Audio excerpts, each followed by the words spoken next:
따라서인지 우체국이 엄청나게 사람이 많네요. 그래서 동네 우체국은 좀 힘들고 큰 우체국으로 가야 될 것 같고, 가는 길에 커피 한잔 하려고 지금 메뉴를 보고 있습니다. 보다 보니까 할매가 커피라는 게 있어가지고 이게 뭔지 몰라서 한번 주문해 봤거든요. 할매가 커피가 뭐지? 할머니가 먹는 커피인가? 여기 메가 커피가 동네에 있으니까 편하네. 굉장히 딴 데도 괜찮긴 한데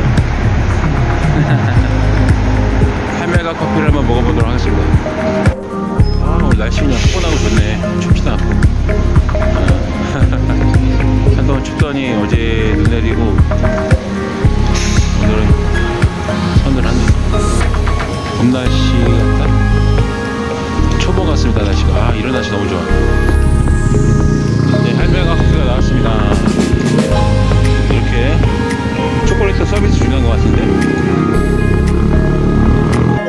이 할매가 커피를 넣어보니까 이게 맛이 약간 그냥 달달하네. 보니까 이게 할머니들이 좋아하는 커피가 좀 달달한 커피인가 봐요. 자, 할매가라는 거는 할머니들을 위한 커피구나. 그런 맛이네. 이게 사업할 때 여러분들 조심해야 될 게 뭐냐면, 그 동업자 있잖아요. 동업자 보실 때 한 가지 몇 가지 체크할 게 있습니다. 첫 번째는 어떤 새로운 사업 아이템이나 아이디어를 제안했을 때 그걸 같이 해보자, 그런 경우는 괜찮은데, 어떤 제안을 하면 네가 해라, 그런 경우가 있어요. 최악의 경우입니다, 진짜. 그런 분들하고는 절대로 동업을 하지 마세요. 제가 최근에도 느끼는 거지만, 어떤 새로운 아이디어를 제안하잖아요. 그러면은 야, 그럼 네가 한번 해봐라, 이렇게 바로 대답하는 일이 있어요. 그런 새끼들이랑은 절대 동업을 하지 마세요, 여러분. 아이디어를 제안을 하고 그거를 그러면 우리 해보자, 이게 정상인 거예요. 아니면은 좀 더 적극적이면, 야 그래? 이거 괜찮은데 내가 한번 해볼까?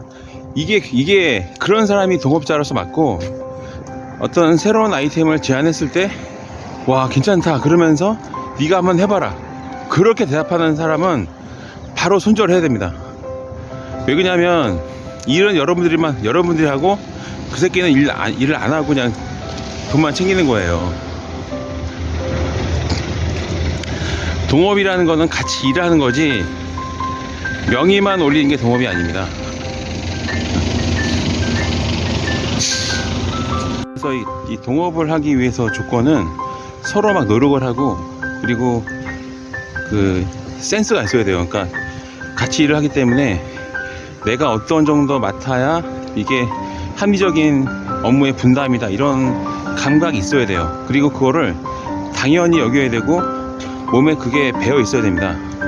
그렇지 않으면 누구는 막 빼빠지게 일을 하고 누구는 냠냠냠 놀면서 그냥 돈만 벌고, 이런 상황이 되거든요.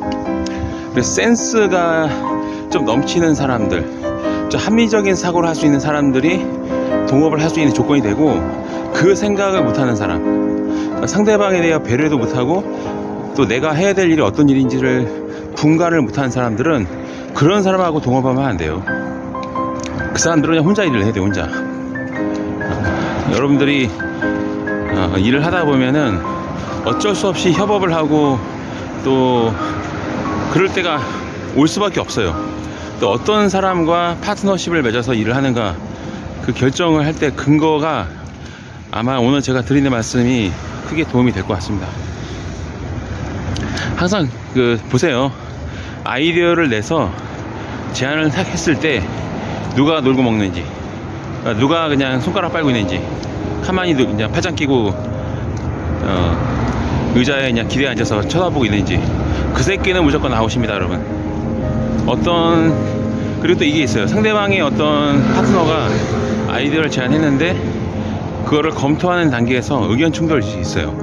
그 의견 충돌은 괜찮습니다. 근데 그게 또 와야 될 수도 있어.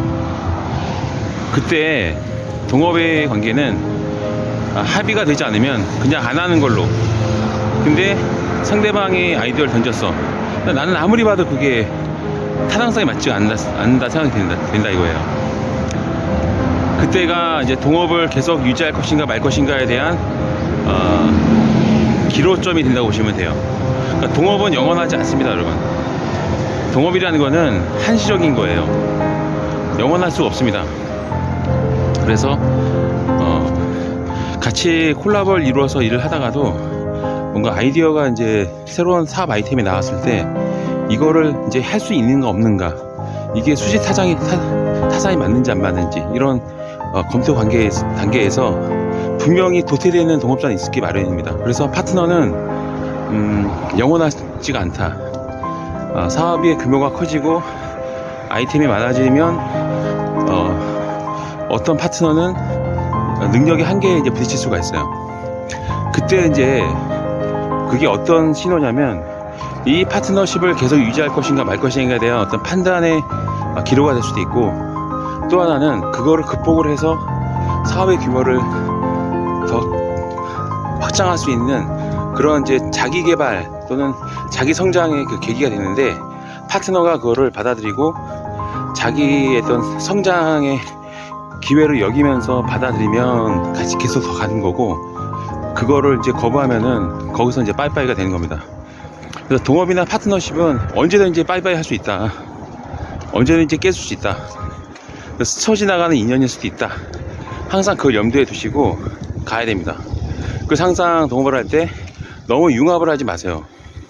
언제든지 이게 깨질 수 있기 때문에 찢어질 준비도 항상 하셔야 되는 거예요. 그런 어떤 특이하기라는 게 이런 게 있어야 됩니다. 파트너십이 서로의 합의에 의해서 깨졌을 때 어떻게 분담을 한다. 그 사업을 할 때에는 A 파트, B 파트 이런식 나누듯이 A사, B사 나누듯이 공동의 브랜드로 가지만 언제든지 빠이빠이 했을 때 원만하게 헤어질 수 있는, 자산 분리가 될 수 있는, 또 이 수익 분배에 정산이 잘 될 수 있는 그런 구조를 밑밥을 깔아놓고 해야 되는 겁니다. 그리고 이제 직원들 중에 성장을 시킬 직원이 있고 그냥 안타깝지만 성장을 시키지 않을 직원이 있습니다. 그러니까 성장을 시킬 직원은 어떤 직원이 유형이냐면 균형성을 잃지 않는 직원이에요. 그게 무슨 말이냐면 이 동업관계가 형성이 됐을 때 상대방 파트너사와 하나가 되어서 일을 할 수 있으면서 동시에 우리 거와 파트너사 거의 어떤 이 경계 있죠. 그 경계를 잘 파악을 하고, 그리고 오늘까지 파트너사와 파트너십에 충실하게 일을 하다가도 분리가 됐을 때 또 마음의 정리를 잘 할 수 있는 직원. 그러니까 인간적이지만 또 공사구분을 할 수 있는, 또 헤어질 때 웃으면서 헤어질 수 있는 그런 균형점을 잃지 않는 직원이 성장을 시킬 직원이긴 합니다. 지나치게 너무 열정적으로 하면서 주객이 전도가 되는 그런 직원도 있어요. 예를 들면은 경영자는 이 정도까지 생각하고 있는데 직원이 막 오버를 해가지고 일을 막 저지르는 사람들이 있어요. 그 직원은 성장시키면 안 됩니다. 나중에 이게 엉망진창이 됩니다. 어쨌거나 이 기업이라는 것, 회사라는 거는 경영자가 이끌어 가야 되고, 또 실패하더라도 경영자의 몫이에요. 근데 직원이 자기 임의적으로 막 일을 막 주도적으로 하는 것까지는 좋지만 경영의 단계까지 막 간섭을 하면서 이제 나가는 사람이 있어요. 막 이래야 된다 저래야 된다 막 그런 직원은 그냥 해고시키기 낫습니다. 도움이 되지 않아요. 아이디어 제한 정도로만 하면 되는 것이지, 일을 저지르는 거는 사업에 있어서 어떤 검토를 해야 되잖아요, 우리가.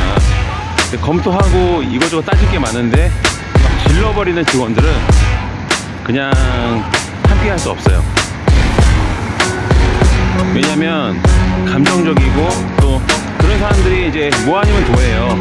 그 직원이 저지른 일이 큰 이익을 가져올 수도 있습니다. 근데 반면에 그게 아닐 경우에는 막 아주 엄청난 타격을 받게 되는 거거든요.